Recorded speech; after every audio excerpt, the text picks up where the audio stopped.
Alrighty, here we go. Look at this. Clean. Rebuilt, clean, ready to go. And even in here, look at how clean that is. Woohoo! So, yes, I figured out how to put it back together again. Yes, it sucks. No, do not do this. So, there are three main pieces: the outer shell, the inner here, and then the center cog. Now the center cog has teeth on it, as you can see, going down here, but they are at an angle. They're angled to match the angle of these guys here. And likewise, the center ring is the same way. Now the center ring has matching teeth that go on to here on this side, and the other teeth on this side to go and match into here. These four things are actually rivets.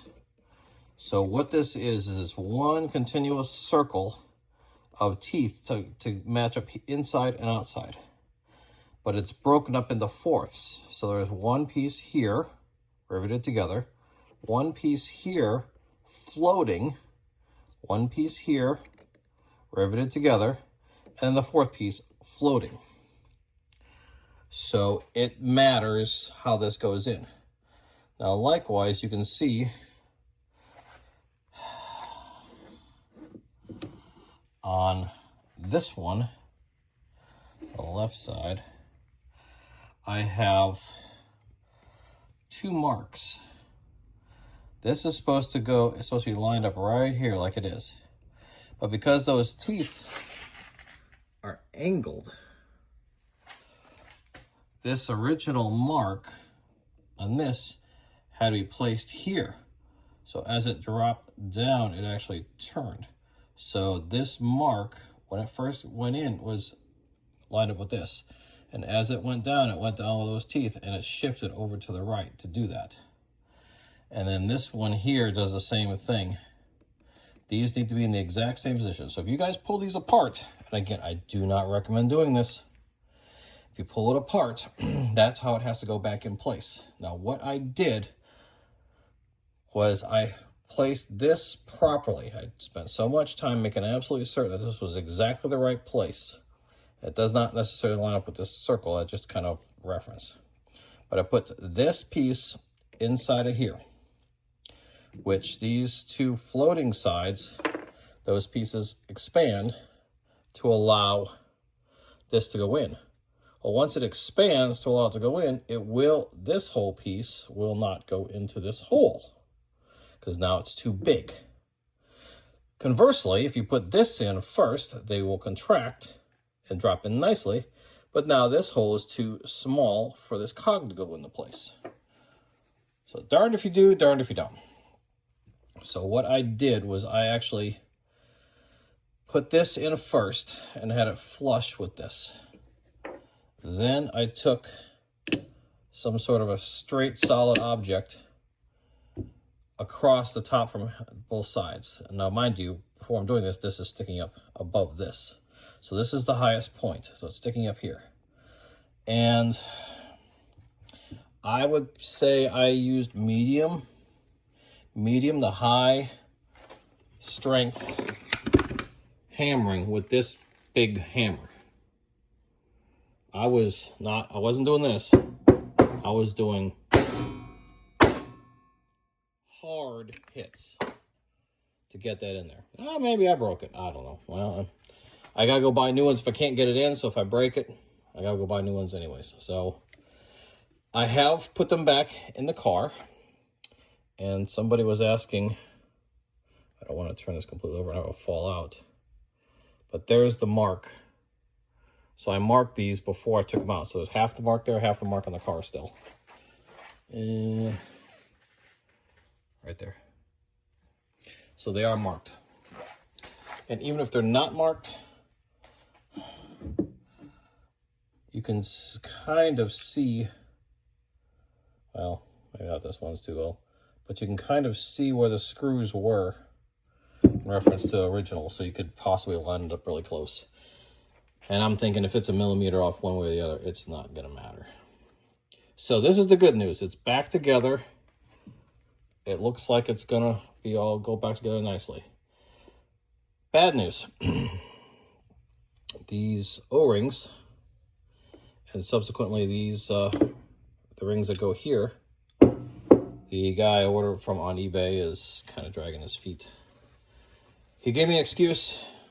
Do I buy it or not? I don't know. It doesn't really matter if it's true or not. Either way, I do not have the tools, the O-rings to put this back together. And there's nothing I can do. I cannot do anything else until those O-rings arrive. Yeah, I could go buy, you know, O-rings from somewhere else and all that, but by the time you do that, do all the research and find it and buy it, then the ones that the guy sent are going to be here anyways. So I'm basically dead for a week waiting for just 2 O-rings. So I'm going to start doing some other stuff, but I did clean up in here really good on both sides. So these are clean. So there shouldn't be any more chunks of carbon or whatever getting stuck in those gears. Now, was that the problem? I don't know. That is a problem. Is it the problem? So I don't know. So I'm going to have to spend some more time making sure. See how I'm tapping this down some more? And then that it lines up better. See how it's all lined up now? If you flip it back upside down, it's going to move. This piece will move back up. And it doesn't move up like this. It moves up like this. So this line will come up in a spiral towards this. That's why I was going through. I said, okay, it's got to be this one. Nope. It's got to be that one. Nope. And then the third mark is actually the mark I used to make it go through. So those other 2 don't really count. So officially wipe away now. But whatever. It's just black marker, so it'll be gone. And then as soon as, now here's an interesting thing. I was thinking as soon as I put this back together again, I was going to run some engine flush through it to really clean it up nice. Because I've got a whole bunch of crap now. I mean, you can see in here, so like little whatever's, a whole bunch of little small micro whatever that I'm sure the oil filter will pick up. But also run an engine flush. See that?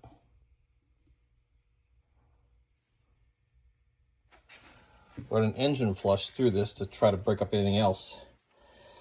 Will that engine flush send more crap into these areas and get it worse? Now, there's a little filter that's in here that, remember, we cleaned last video or 2 ago. That should probably catch all that, but then it makes that all dirty and clog that up. So I don't know. But another thing I did was I actually replaced that the forward main crank seal again. So that's a second brand new one.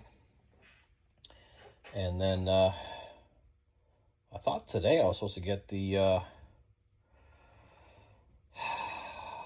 Rock Auto parts, which is the tensioner pulley, and then these extra clips here. There's 3 of these for sure I got to replace, and I ordered 4, so I have 1 extra. So maybe I'll find a place for that one last one to go.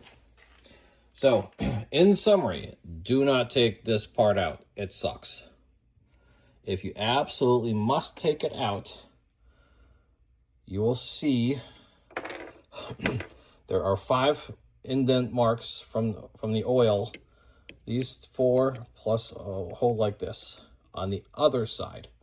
Make sure this falls into that place when it's completely dropped in after it's already pivoted. So you need to figure out it's got to be like this. Then when it pivots and goes down, it sits right on those holes again. And likewise this. So obviously the best thing to do would be to, what I would do next time is I would turn this upside down I would gently tap both of these until they're flush. So everything is completely flush right here. And then mark it. And take photos of it. And draw sketches of it. And get out your crayons. Whatever you need to do to make sure you know exactly where this lines up. And then when you put it back together again, you put this one in first, and then you beat the crap out of this to drop it in, that they all line up together again. Now, I did find a whole bunch of carbon on this, in the external piece, and on the gearing on both sides here, as well as this. So there was tons of debris in there. Was it causing the problem? I don't know. But, like, here's the spring. You can see all the carbon buildup. I haven't had a chance to clean those yet. So, word to the wise, don't do it. But if you gotta do it, that's how you put it back together again. Good luck, all.